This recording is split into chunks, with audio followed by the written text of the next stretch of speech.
All right. And how do I sound? You sound amazing. Like a nice mic? Yeah, here we go. You too. All right, we're ready. So ready.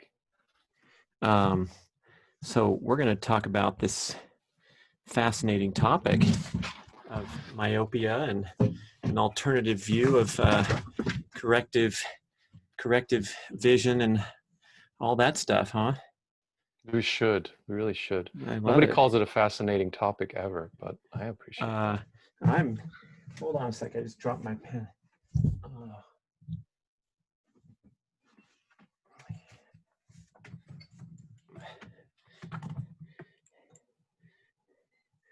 Well, I remember this book from decades ago, and it was called Correct Your Vision Without Glasses or something simple like that. It was written by these doctors in Sacramento, which is where I'm from, that area.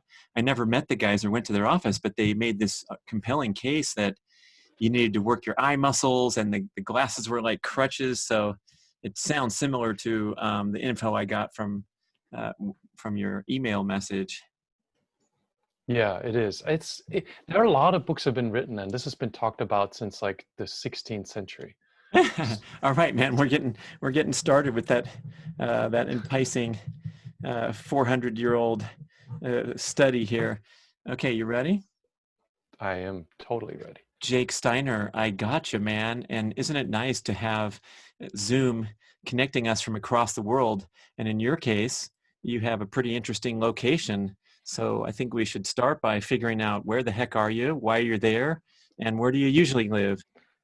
Oh boy. So I'm on an island in Thailand, and I just happened to be in Bangkok the moment the world was locked down. So I decided to escape to an island instead and wait it all out. What's it like over there? I mean, the country of Thailand is locked down like anywhere else. And what's the island like? Is it a resort, or you've been keeping busy for 6 months or whatever it's been?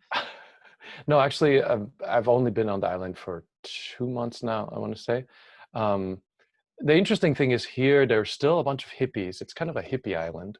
So there's a ton of hippies, and there's just yoga schools all over the place. There are no tourists. All the Chinese are gone. And it's really chill. Nobody cares about masks. I haven't worn shoes in weeks. It's it's not the worst place, I think. Right. And you were there on vacation from your usual location in Burma, you said? Actually, I was coming back from Vietnam. We were kite surfing for a month with my girlfriend, and they were going back to Burma, her and my son. And I stopped off in Bangkok just because I had something to do. And 2 weeks later, the airport was closed. So, Wow. yeah. And And that's she it. had a baby since that I haven't seen yet. So Oh my also gosh. that. Uh, is the airport still closed? The regional flights here, but I can't Oh, go to Myanmar. Myanmar is oh my still gosh. completely shut down. Wow. Maybe that's a smart idea for certain places to maybe we should all done that. I mean, U.S. airlines, I'm getting email promo messages to go and fly for a discount rate, and they're begging us to get on the planes. Yeah, I don't know. This whole story, I just don't know what to make of it. All I know is I'm stuck in a place that's full of healthy food and interesting people. So And a good attitude by Jake. So I think yeah, the important thing to talk about that's I say I'm very fascinated by is this alternative view of vision, corrective lenses. The entire paradigm is about to be flipped on its end by Jake. So I want to hear about your work and all the stuff you sent me on the email. Why don't you tee everybody up? all right. So you called it a fascinating topic, which you're the first person to probably ever say that, because people don't care about eyesight, curiously, interestingly. And your eyesight connects to everything else. People don't realize if you wear glasses, it affects your posture significantly. It affects how you walk. It affects how you look. It affects your social behavior. It can be connected to anxiety, depression, child development. It's an extremely integral part of our existence.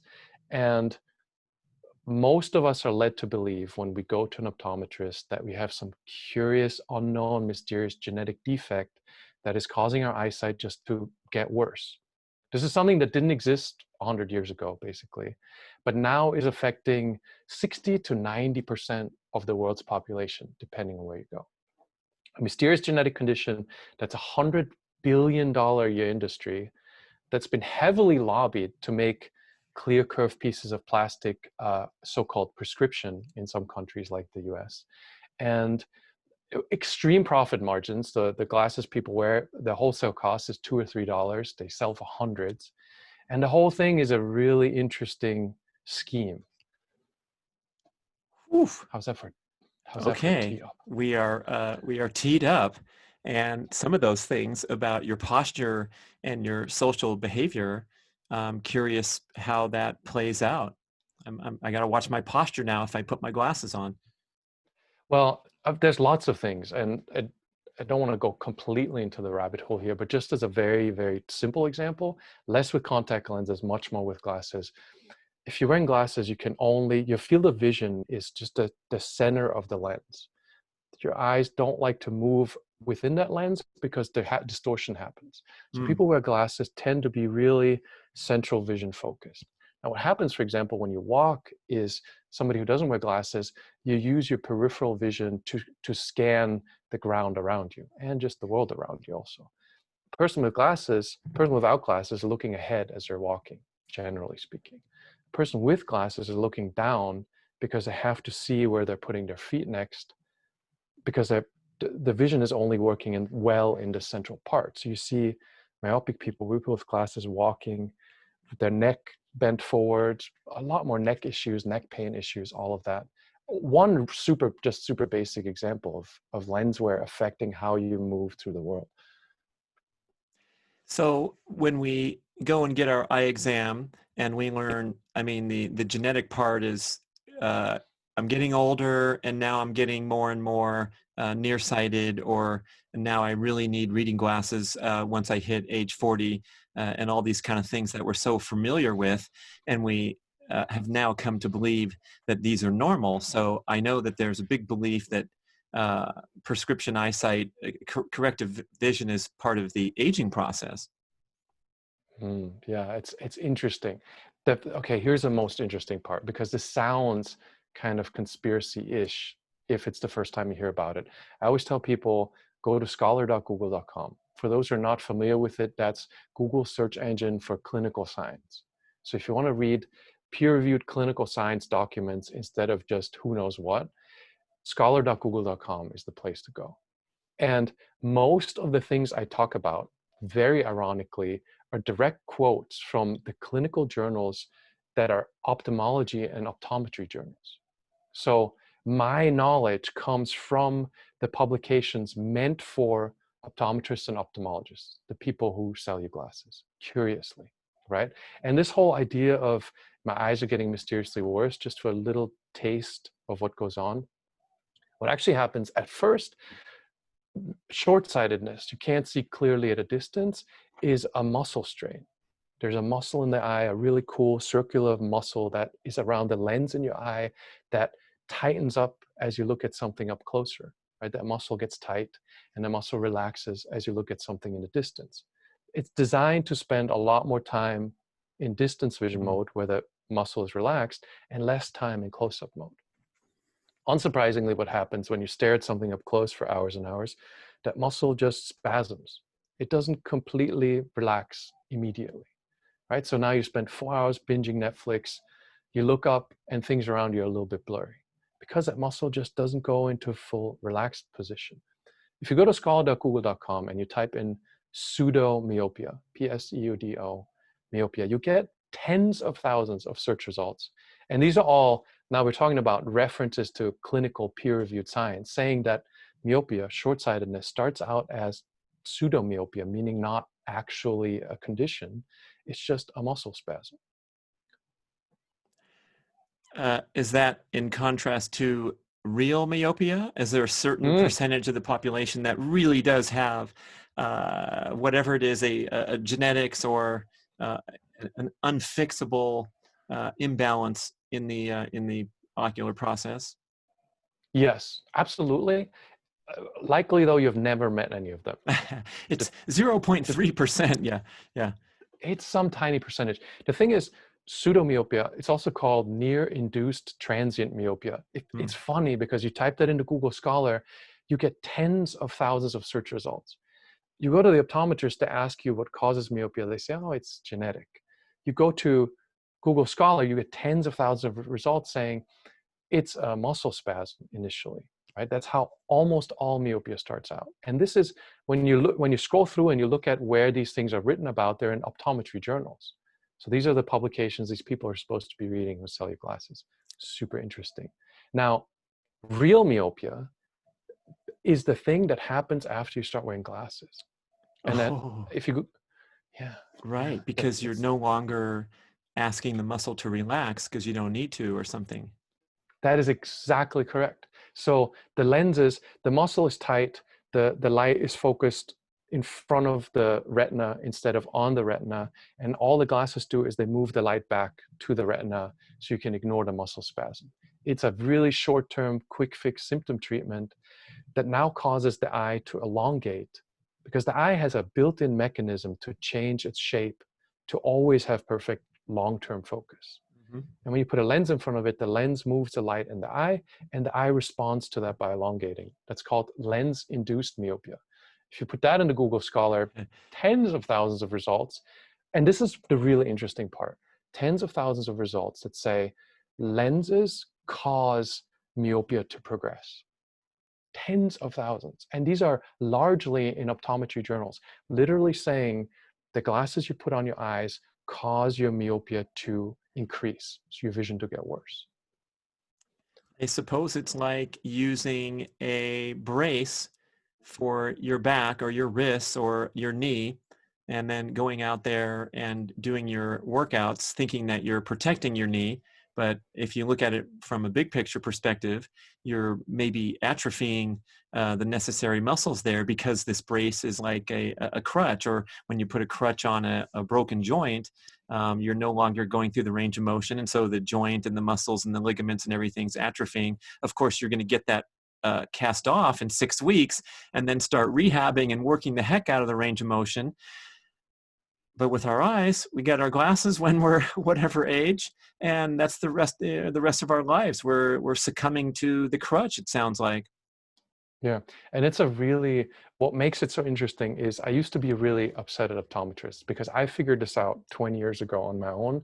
I went through a really long and difficult journey getting my eyesight back to 2020. I had high myopia. I couldn't see anything without glasses. And as I finally started figuring it out and I'm reading all the clinical science, this was before the internet was as convenient as it is today, I would talk to these people and all I would get is just a lot of arrogance and a lot of you don't know what you're talking about. And it it put me from a place of excitement into a place of, hey, I guess apparently it's you guys. Not only have you caused this in me, but you're also willfully ignoring when I'm saying, hey, why don't we look at this topic? Right. So Hey, I was angry there for a while, but then I yeah. realized that people like it. A lot of people want the quick fix. Like what I said, Oh, you call this a fascinating topic, and I don't get to hear that very often because most people say, I know how to fix it, contact lenses, right. right?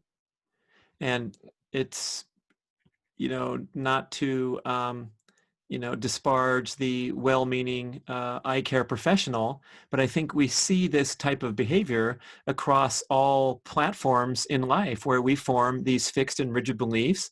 I just had the best-selling author Mark Manson on the podcast, and he was talking about how, um, thinking that you can change someone's mind or change their beliefs, it's almost always going to fail. You have the extremely minimal opportunity to do that unless the person's ready and open and receptive. Hopefully the listeners are, and you've enticed us so much so far to think that maybe this whole entire paradigm could be shifted. And we're on a podcast with an audience by and large has been able to embrace a new dietary strategy that's in complete opposition to the dogma and the flawed programming and government recommendations and marketing messages that we've heard for decades growing up. So I think that the time is right for your message. And as I told you before we recorded, this is probably now over 20 years ago.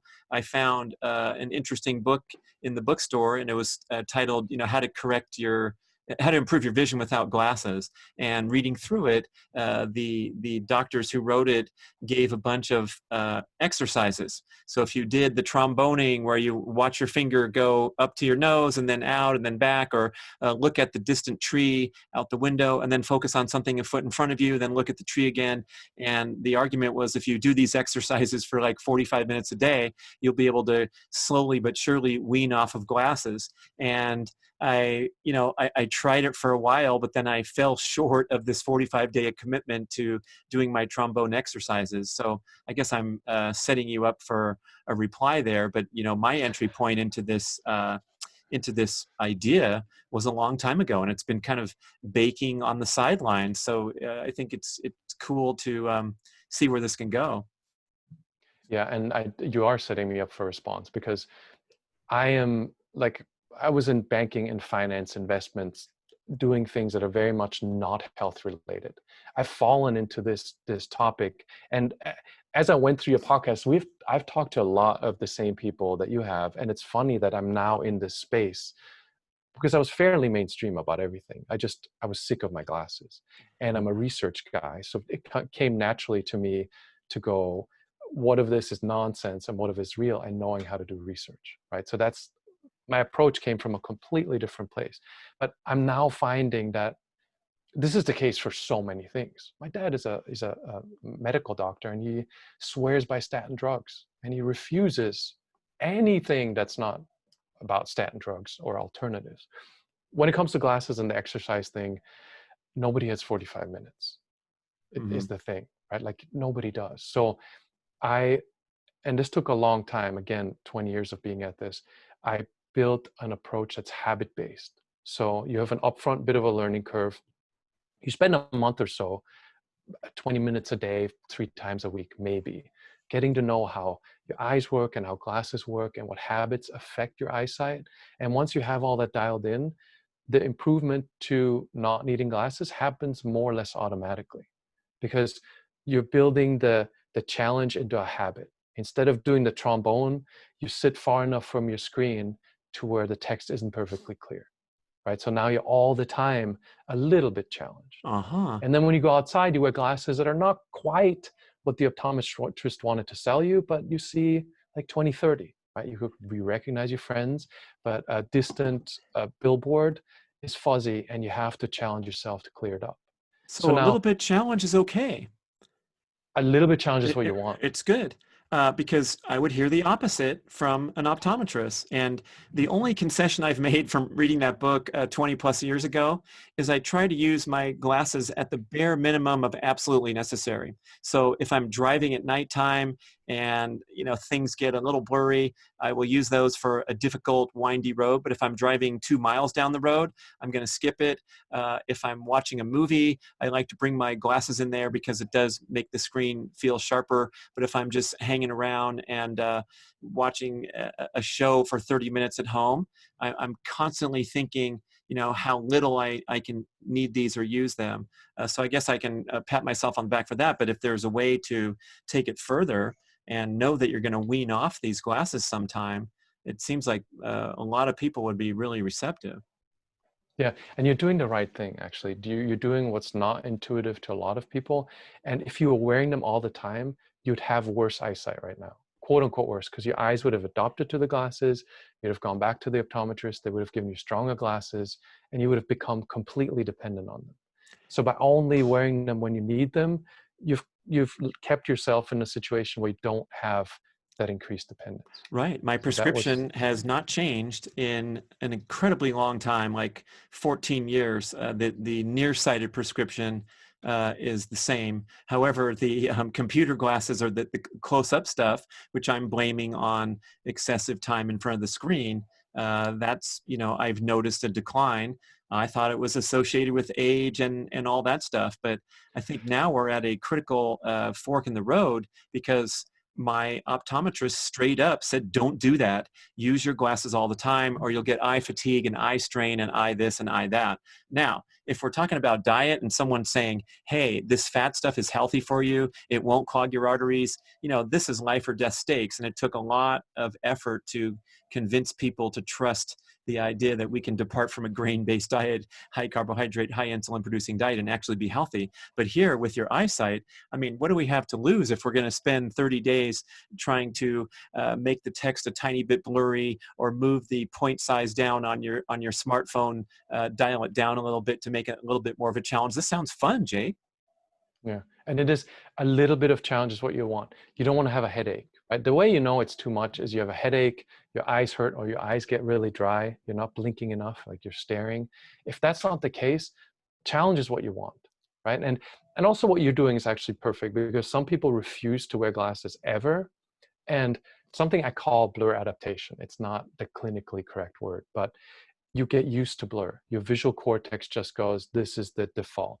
This is the standard. So by sometimes putting them on, especially if you only put it on in specific conditions, right? Like it's dark, right? Or you're watching a movie. So you're only doing it in those cases. It's like you're reminding your visual cortex, this is the amount of clarity to be expected.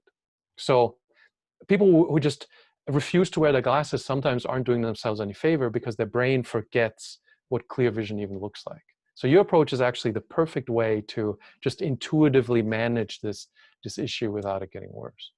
Right. So we want to tiptoe on that line, know what crystal clear vision looks like when you're getting the exam and they keep switching the lenses and you're like, oh, that's perfect. What a beautiful thing. I'm so happy to have this correction.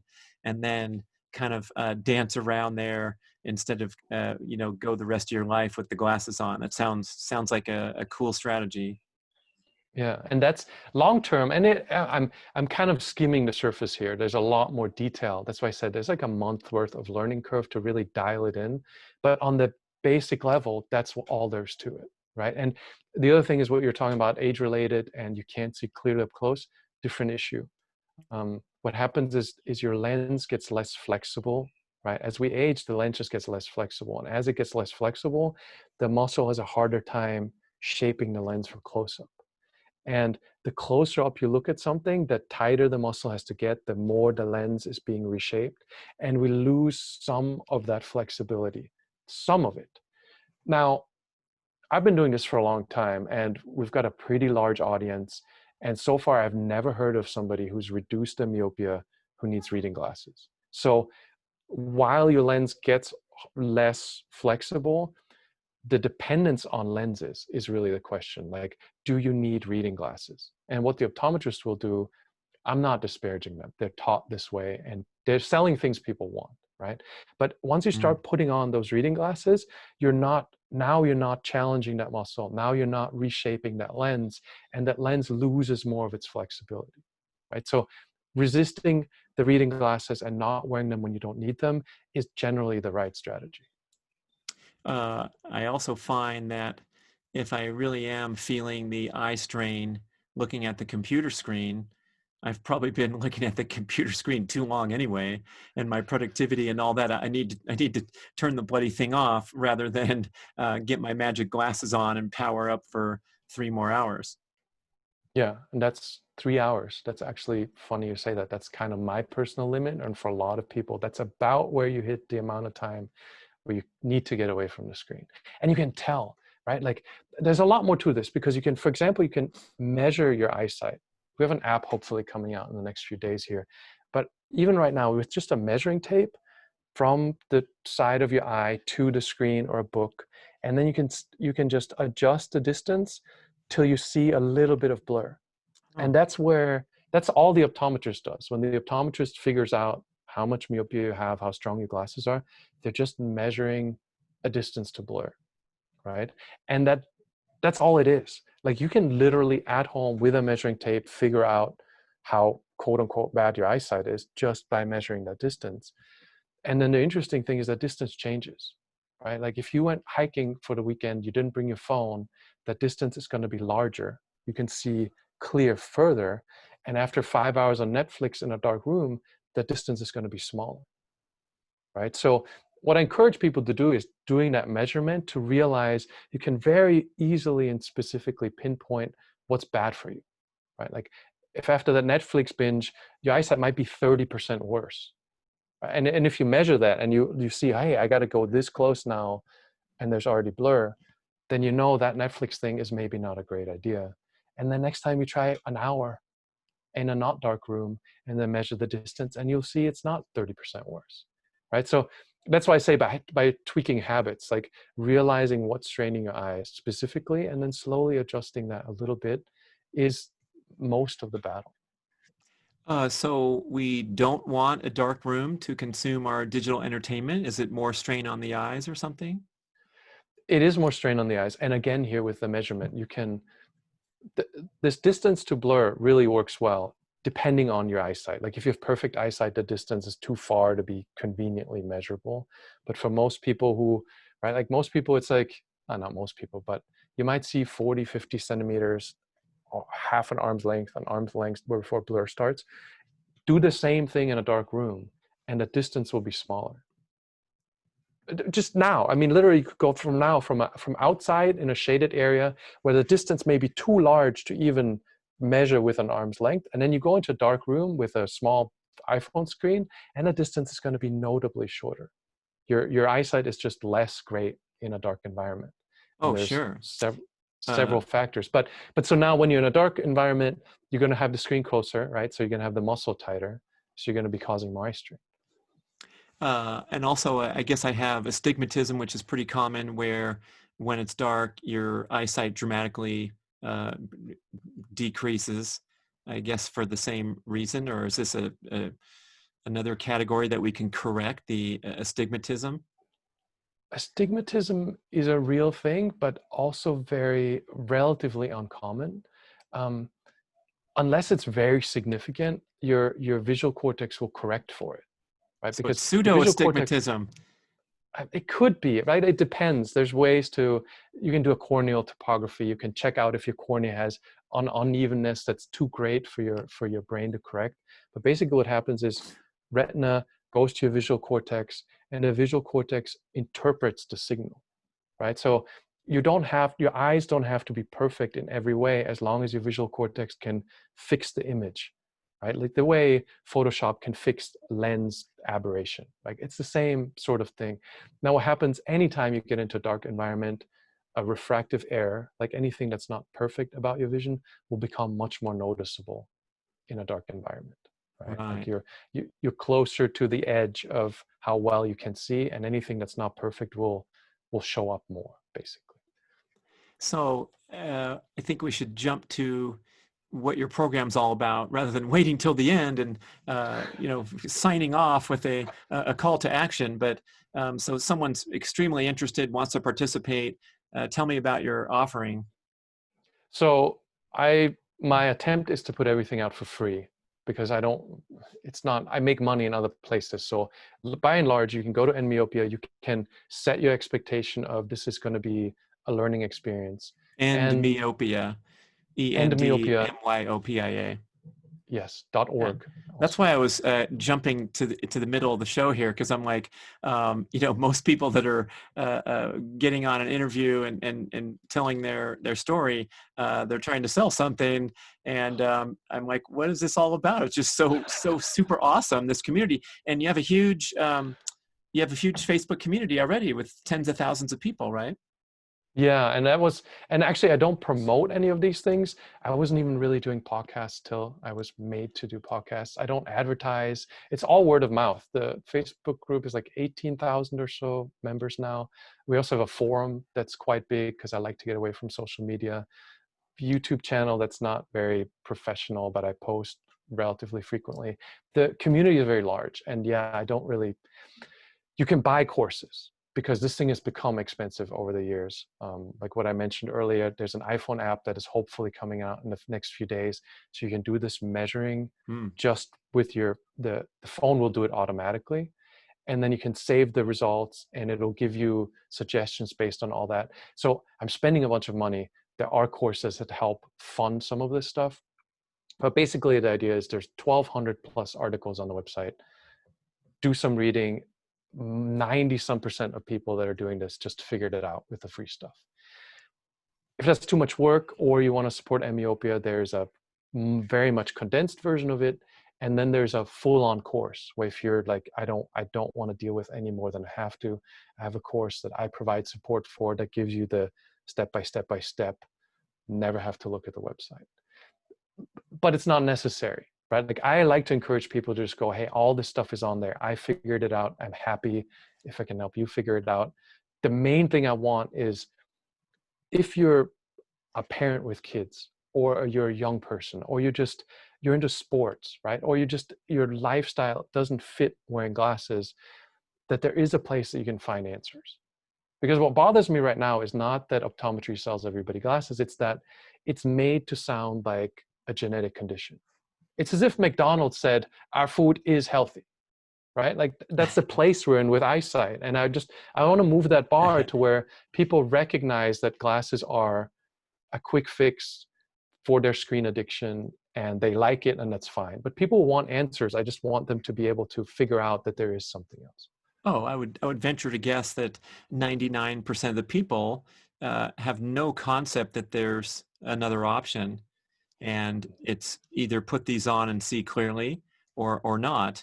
And boy, I mean, the fact that there's a door number 2 here should give us all pause. And I guess it's the simple thing that you mentioned of just doing that blur test and then challenging the eyes a little bit would be, a great entry point takeaway. Even if you don't hit the website or get serious, you're really busy, but you just remember that one takeaway from the podcast.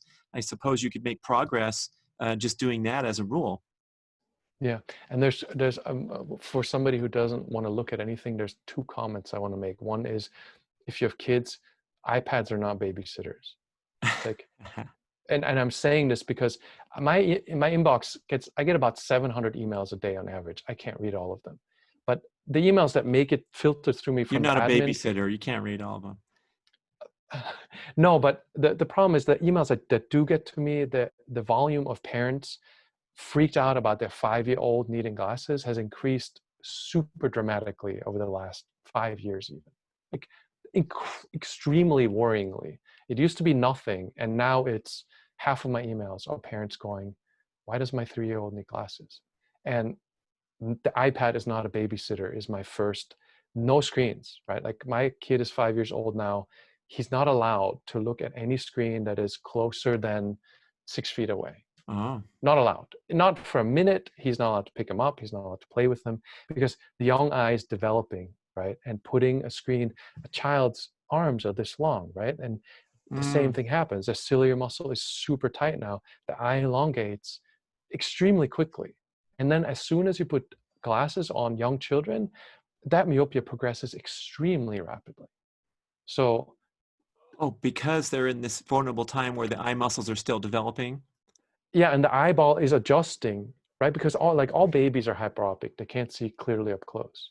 And the mechanism in the eyeball is extremely active in adjusting its length.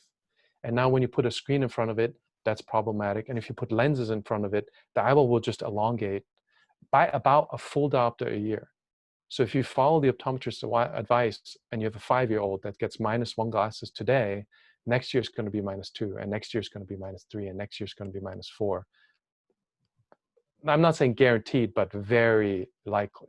So iPad babysitter, definitely not a good idea. TV distance, right, for cartoons. And limit the overall time is probably darn good advice too. Yeah, and Get these them things are just outside. extremely addictive. And parents love it because the kid's quiet. And on the flip side of it, once you take that away from the child, because it's so addictive, now you get the extreme adverse reaction. So parents are just like, oh, we'll just give him back the thing. But it's a really terrible idea. It's really, really, really, really not good. I suppose on the flip side, are there some benefits to be had spending time outdoors and having your eyes focus on distant objects, which of course there are none in a home, right? You can't look more than 12 feet or you're at the wall. But when we're out hiking, like you said, and we leave for the weekend and leave our phone behind and our eyesight measurably improves, is that something that you could recommend every day as simply for eye health? I we live in a weird time.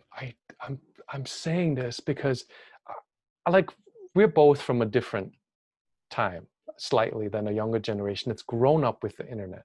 And I've had literally not infrequently have younger people go, I should spend an hour outside? What am I gonna do? An hour a day, every day? I Yeah, have yeah. what? And so now one of the things that I do, and I feel weird saying this, is I explore what could be interesting hobbies that tempt you away from the screen with younger generations. Because what is more tempting than YouTube and Instagram and dating apps and gameplay? It's really hard to say, put this thing down and be bored outside, right? Like it's hard to feed yourself with as much excitement, even going to play soccer, than what you can get from a screen.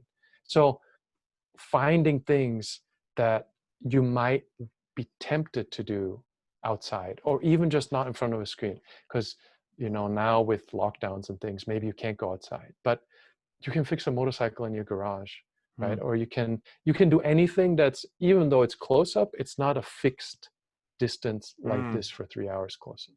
Because as long as the close up varies, your muscle keeps moving, and as long as your muscle keeps moving, it tends to not spasm, right? So even if you're painting, right, like you're varying the distance, you're dealing with the paint, you're moving around. So even though it's close up, just the fact that you're constantly varying the distance reduces that muscle strain a lot.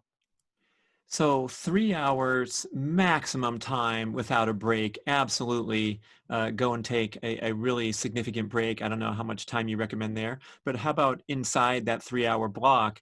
Should we look away every 5 minutes or do some eye exercises every 20 minutes or something like that? I remember some of these tips from the book, so I'm curious where. Yeah, I'm a practical guy, right? And I look at this pragmatically of are people really going to do?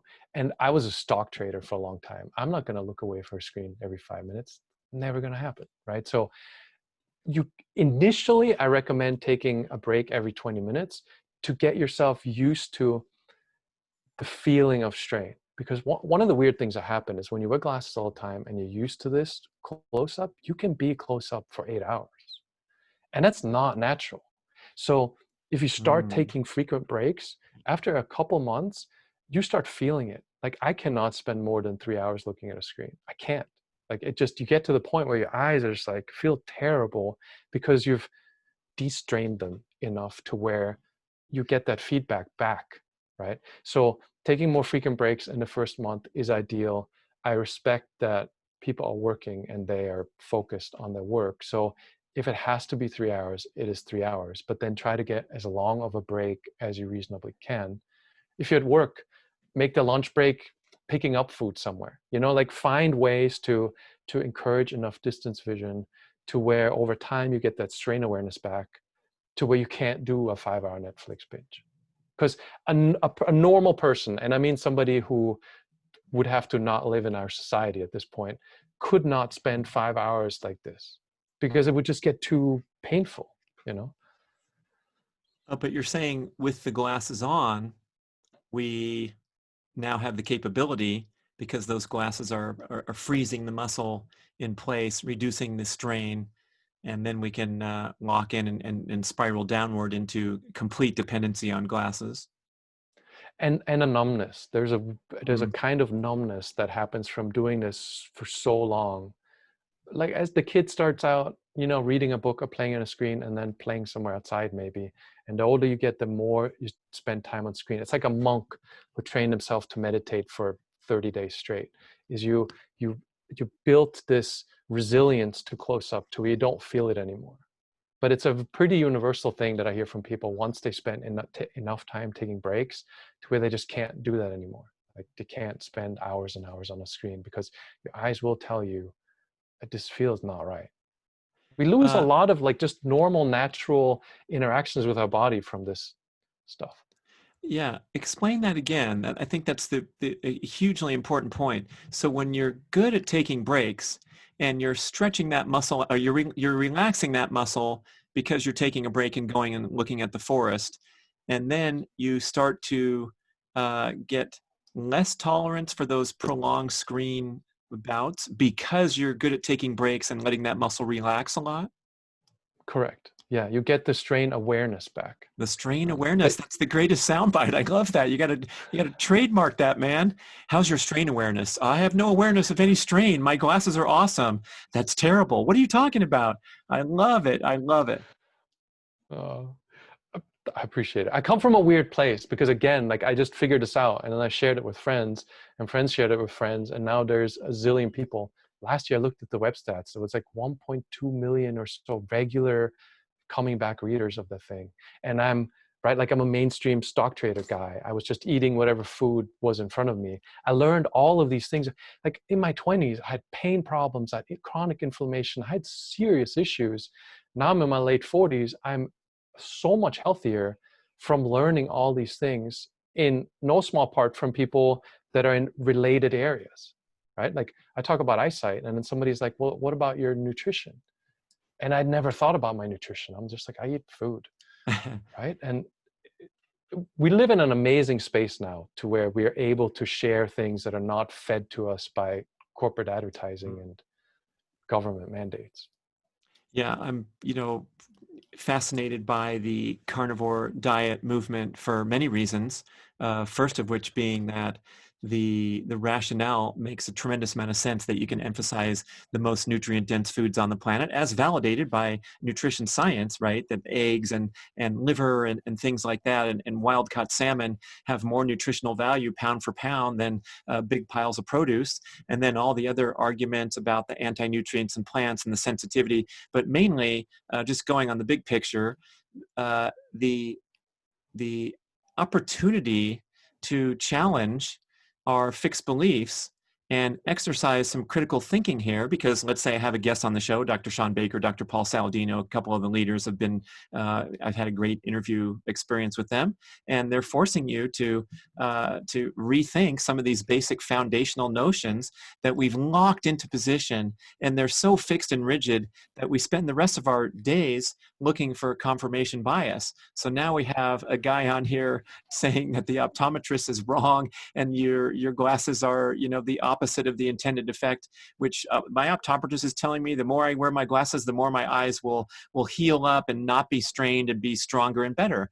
And I appreciate your sort of, you know, independent and free thinking approach. You're referencing Google Scholar. If someone wants to argue with you, you can say that there's these thousands of studies and it's not Dr. Jake's wild and crazy glasses that are better than the next guy down the street. So I mean, we're forced to listen to you if we want to exercise critical thinking, or if we want to put our head in the sand, or the thing that you said at the outset of the show, if we want the easy way out, sure, grab those glasses and don't worry about it and forget about your strain awareness. But I think a lot of listeners are going to be intrigued to say, hey, I want to be the best person I can be. And that includes seeing better. Yeah. I was actually on Sean Baker's podcast. That was interesting. He's an interesting man. He Boy, made you me think guys a have lot. so much in common with your free thinking. I mean, it's fantastic.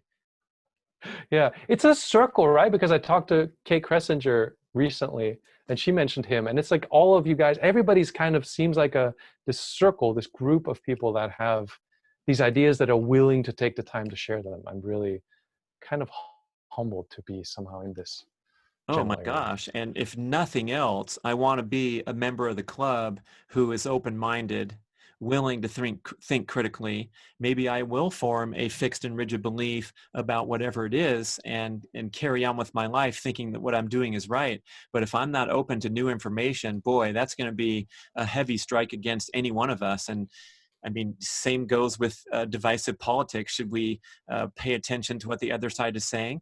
Probably so. We should probably process it a little bit, see where they're coming from, and then make a decision that is aligned with things that are important to you. But I think we're getting not as good at that, and just dogmatic. And whoever shouts the loudest is going to score the most points. And it's time to kind of unwind that stuff. So I'm putting you in the club, man. I love what you're doing. It's really fascinating, and hopefully we'll get a lot of people going over there to end myopia. Endmyopia.org. Is that the?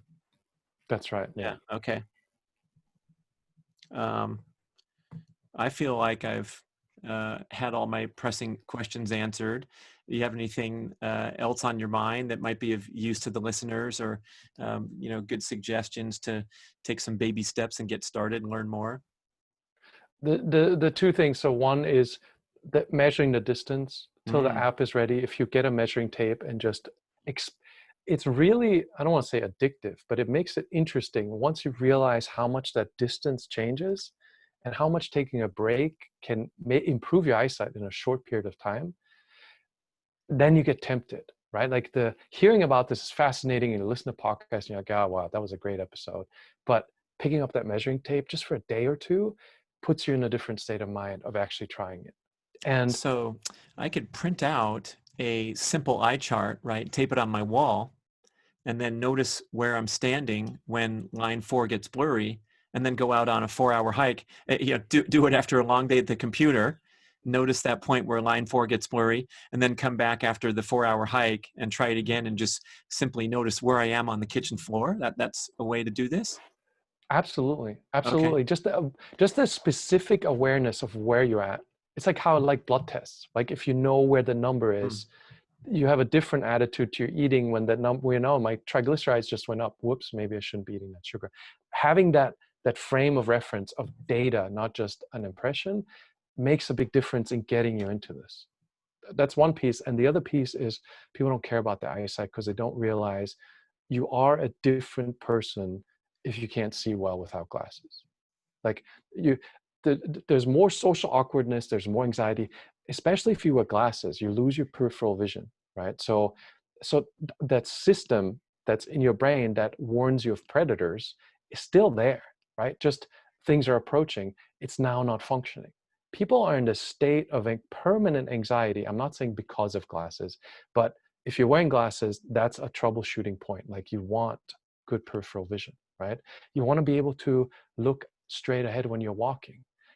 Your social interactions are affected by the fact that your eye movement isn't natural.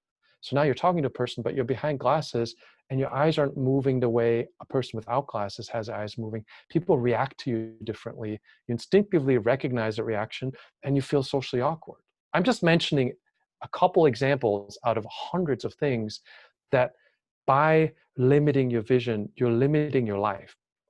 Like the word we're short-sighted, right? Like that's literally what we call human behavior. That's great. Don't be so short-sighted about this. I love it. Yeah. Yeah, I mean it's literal and metaphorical also, Hmm. that you're limiting your opportunity of living your best possible version of your life by accepting glasses when they're really relatively easy to get rid of. Yeah, it's let me say this right. It's metaphorical because it's literal, right? I mean, short-sighted is short-sighted. Yeah. Yeah, it really Oh, is. I should also ask you, I guess this is kind of personal, but it might be relevant to some listeners. The doc told me, my main man, Dr. Brad, my childhood friend, he says, yeah, you got something called monovision going on. And that is where my left eye, if I close my eye, I can use my left eye for up close computer screen reading, and it's absolutely awesome. And the right eye is super blurry. And I was really concerned. It seemed weird to me when I discovered this. And he said, oh, people pay me large sums of money to do exactly what you have with cataract surgery, where you get one lens to see distant. I don't know if a lot of people know this unless they're in the senior citizen category, but it's kind of trippy how they do that. Well, they'll do a cataract, and one eye will be good for seeing distance, and one eye will be good for reading. And it seems as though I'm carrying that around now at a younger age. So how does that figure into your mix, maybe? I know That's a if you're complicated. watching on YouTube, you can see Jake's face when I'm telling the question. But if you're listening, oh boy, he's been pained by my question. Let's find out why. So this is a complicated topic, and I'm gonna say it's a fringe issue, right? Like it's not my main focus. My main focus is just here's how you fix your eyes. The monovision being induced is a huge problem because it messes up how your eyes should be working, and that turns into kind of a long topic. If it's just occurring for you anyway, it's worth exploring what's going on with the left eye and the right eye, and that turns into a bit of a longer topic. You can reverse monovision just by, if one eye is super blurry, you may need some correction just for that eye. and then practice a little bit getting both eyes to function at that distance, that's a little bit of a project, right? Like, and you got to weigh out if that's worth it getting into for you specifically.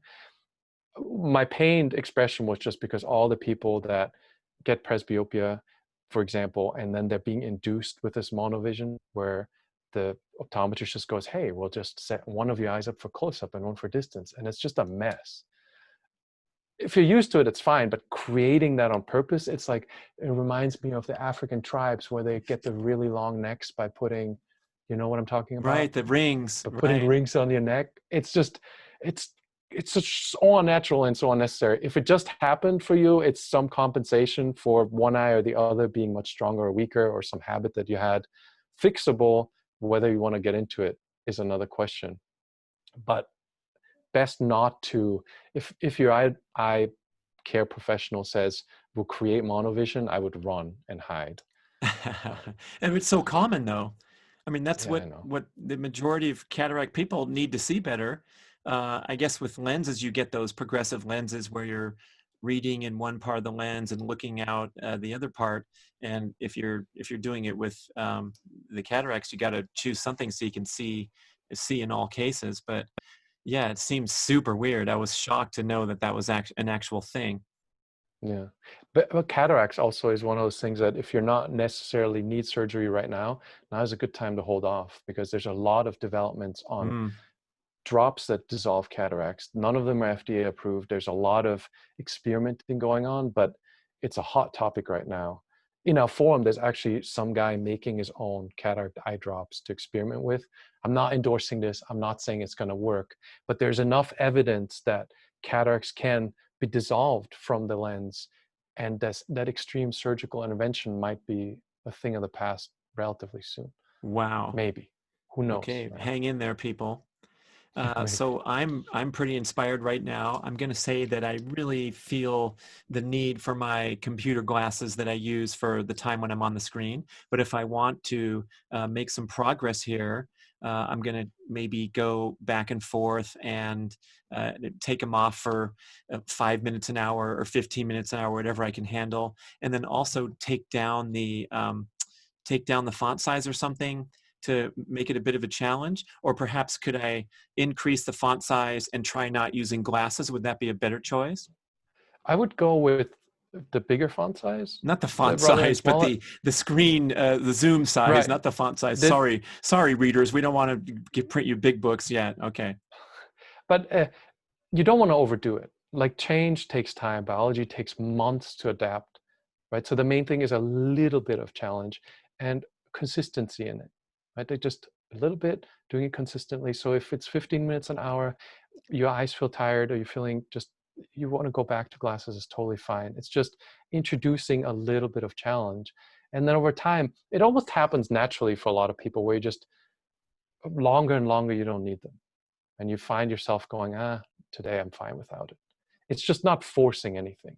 Like with eyes, Yeah, it's always sure. important to not, they take a long time to adopt, don't force stuff. Right. Headache, dry eyes. Congratulations, you've overdone it, just like you do in the gym. So don't be a hero here. But I really think there might be a lot of people in my category where if you just zoomed your screen a bit more and had 150% view of the Microsoft Word file or whatever, maybe you could put the glasses aside and go up to 200. But at least you're putting the crutch aside and making your eye work a little bit, and then taking those breaks to relax and look at distant objects. And also look at how many diopters are in those glasses. Because sometimes it might be, for example, if there is 1.5, go try out a Uh-huh. 1.25, right? Uh-huh. Like maybe that's the tweak, is just because a lot of what I talk about is gradually reducing the strength of your glasses by little bits at a time. So This would depending be on where they funny. are, yeah, Walk into your optometrist's office saying, yeah, I want some worse ones, please. They'll be like, what are you talking about? You listened to that Jake Steiner guy in the jungle of Burma, didn't you? that Yes, happens sir, a I lot. did. Now, one thing to note here, and because this comes up, is retail optometry is being replaced by online sales as we Mm. speak. There's an Uber thing happening, And as soon as Amazon gets into having an app that measures your eyesight, which we're doing one, so it's entirely feasible, retail optometry is going to be in a whole different place, right? So number one. Number two is you're the customer and they're a shop selling you glasses. Number three, there's no law requiring them to sell you the strongest possible glasses. The DMV over there in California, 2040 is all that's required. Hmm. So technically you could go in there and say, I want 2040. There's no legal requirement of any kind that says they have to sell you glasses for 2010 vision. Optometrists hate to hear that because they're trained. They're worried, right? Like, because what happens is if you go in there and you say, I want 2030 because Jake said so, they'll be like, who's Jake? I was taught in school to give you the best glasses. And they don't want you to be dissatisfied and come back next week and go, well, these are not strong enough. So they're doing what they think is best. And in my opinion, to find a good optometrist just requires maybe taking a half day aside and going into different shops and just going, hey, having a good story, right? Like, strong glasses make my eyes hurt and my dog ate my last ones. And 2030 is where I'm happy, right? I'm not saying lie. I'm not saying manipulate. I'm just saying a reasonable story instead of an argument that doesn't get into a philosophical thing where you're just saying, hey, I know this works for me. I'm not asking for anything illegal or that shouldn't be done. I love 2030, just as an example. And I don't have my old ones. Can you make me new ones? 5 will say no and 1 will say yes. And that's the one that gets your money, you know? Oh, you can go and buy those off the shelf too, unless you're me, where I have a different diopter for each eye. But you can go down to +1, and if you're using +1.5 or something. Okay, so that's, you have a different diopter for each eye. That's the first thing to fix, because that's, so there's something called ocular dominance. One eye is stronger than the other. That's normal. What optometrists do is they don't correct both eyes equally. They're correcting both eyes to be the same strength. And that's not natural. One eye is supposed to see better than the other. It's just built into the biology. So whenever there's one diopter different in one eye than the other, the first thing to sort out is start addressing the imbalance of diopters, to where you slowly just lower one side just by a quarter, and then take 3 months, 6 months. And when that feels completely fine, lower it again till both eyes have the same diopter. Wow. Okay. In most cases, if there's a medical condition, standard disclaimer, et cetera, blah, blah, blah. If your ophthalmologist who doesn't sell glasses says that this doesn't apply to you, then by all means. But in a lot of cases, that imbalance, if you go back through your history of glasses, used to be very minimal and then maybe grew because they keep adjusting the weaker, quote unquote, weaker eye higher. That creates more imbalance, and fixing that is worth doing for a start. Whew, Jake Steiner, what a show. I so much appreciate you taking the time and all the great work you're doing at myopia.org. I want to send everybody there to learn more and listen to this show. Listen to this show every 6 months so you remember to get that strain awareness. Beautiful stuff. Thanks for letting me have a moment on your show to share. And thanks for joining us from across the world. Thank you, listeners. Da, da, da, da, da, da, da.